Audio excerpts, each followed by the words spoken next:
So welcome back everybody, this is Paul again from the YouTube site You Can Learn to Fly, and I've been making a series about flight planning, which is extremely important. And I'm not an instructor, so please check all the information against any certified instructor and formal training program.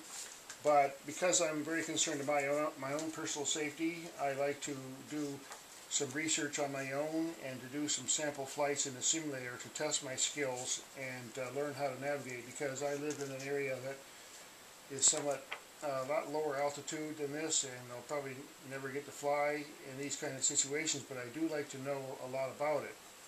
So I'm using an example of a flight that we're taking from a place called Darrington in Washington State in northwestern United States over to a small airfield about 35 nautical miles away direct, to another little flight place called Lost River up in the mountains here. And we have, in the previous segment, we were talking about the overall picture, the terrain, the basic overall route, and the kind of strategy and record keeping that we want. Now what I did between this segment and the previous one is I went upstairs into my flight simulator and I did some research and I looked at the map very carefully, and I determined a number of things, what my initial heading is going to be in the route that I want to take. And I wrote down a whole bunch of different information here, the destination and the departure, the alternate, the different frequencies I'm going to be using, the headings and the radials, and so on. Now, taking a look back at our map here, because we're going to be going over some very steep terrain, we have to be very careful in terms of our route, because we really don't want to get near the peaks, and there's a number of them here. So what I did was I did some careful thinking, and I decided that I would go along this river here, you can see, cross this ridge here,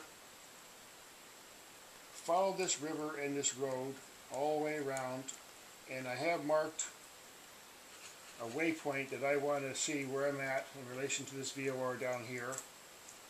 Cross this ridge. This is going to be the most challenging part, this little part here, and we're going to get up to about 11,500 feet. And we're going to cross, then we're going to descend in and come in and approach from this side down that valley for a nice easy landing. And then the next segment we're going to go through, instead of going all the way around this river, I decided I'm going to go up over this ridge here by climbing in this valley. There looks like there's a fair amount of room in there that I can get a spiral ascent and go up and then land at our little airport up there. And from there, on the way back, I determined I was going to go up over this valley, up over this ridge, kind of skirt the big peaks, and then we have an option here. We're going to be seeing this big peak called El Dorado Peak at 8,900 feet, and there's another one over here at 9,100.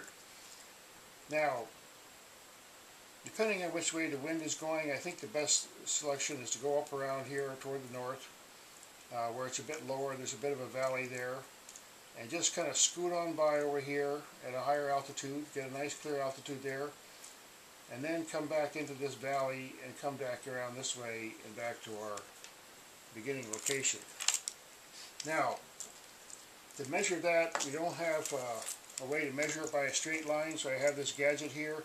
I can track it around, and basically I've estimated right now that it's about 120 nautical miles, and I'm going to allow for 150, and I'm keeping 2 hours of spare fuel on board. In fact, I have full tanks. So I determined that I'm going to take off with almost a full load, almost at maximum weight, below it about a few hundred pounds, and I'll burn up some of the fuel in my climb, which I'm going to climb up to, first of all, at least 7,000 feet, and then on over this section here at 10,900 feet. Now, in terms of navigation, what I do is I have this clipboard here, and I put my map on there so I can see most of the route. In some cases it's really kind of tough to see your whole route on a map, so you end up having to fold it in kind of odd ways, and that's why I use a clip like this one, and I snap it on there. So So I have a really good idea. Now I'm going to study this thing here to figure out what possible obstacles I'm going to have. We got some very high mountains here, so I want to get a good altitude here, but not above 12,500 where I might need supplemental oxygen. Looks like I can do it at 11,500 just fine. And for that, I picked the aircraft, very strong 6-cylinder aircraft, the Cessna 206. And it should have the weight and body to do this trip. Now, in our theoretical plan, we're going to take a full load over here to this place, and we're going to drop 2 people here and pick up 2 people. Then we're going to go over here and drop all 4 people over there and fly back empty with maybe pick up 1 or 2 people there and come back and to our beginning location. Now, it's not a really long flight, but a lot could happen. There's a lot of mountains and steep terrain, and there's a lot to think about. What would happen if I went down? Where are my alternates here? Fuel, I'm not going to have a problem with fuel. The navigation beacons are quite far away. I got one down to the southwest, southeast here and over to the southwest, and I'm going to be at least 75 miles away from that VOR at a pretty good altitude. I may lose it when I get into the valley here. So there's an NDB off to this direction, so I'm going to use every single way that I can navigate. Now, if I have an alternate, I mean, if I'm stuck over here, I mean, I can coast over toward the east and get into a valley here where there's a couple of small airports. But honestly, I really got to make sure that I can get back to at least one of these kind of airports with some service. You see, so this is going to be a bit tricky and kind of exciting. And I'm going to do it in the simulator and show you some of the screenshots and some of the video. Now, I have a couple of gadgets here that I carry. I have a few minutes here to show my system here. I carry an extra compass. I carry a wind correction calculator, runway guide, plenty of pens and markers. I have these that are really kind of neat. They can put on a lanyard and go out and back, and you always have something with you. I always have a marker.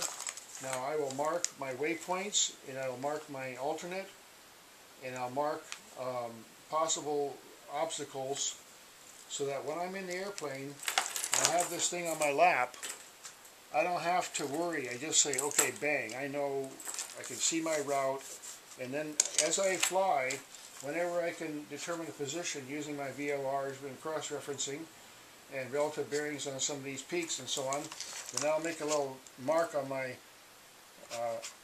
map where I am. The speed calculator, you got to have something. You can figure it out just using basic math. An extra watch, maybe a little bit of survival gear in case you get down, a headlamp, a lanyard, and don't forget glasses if you need them. Even having some extra glasses or even a lens like this can come in real handy, not only for viewing your map, but should you get down somewhere, you can use it to start a fire. Don't forget your sunglasses, you're going to need them, and maybe even have a spare pair. So again, thanks for watching. I'm going to do the flight and cover what happens in some subsequent segments. It's going to be kind of interesting. I encourage people to pick some map, some place, some odd place, and make a serious plan, write it all out, fill out the proper information, do your legs and heading calculations and estimated times and so on, and you'll have a lot of fun with the simulator and learn just a tremendous amount. So thanks again for watching.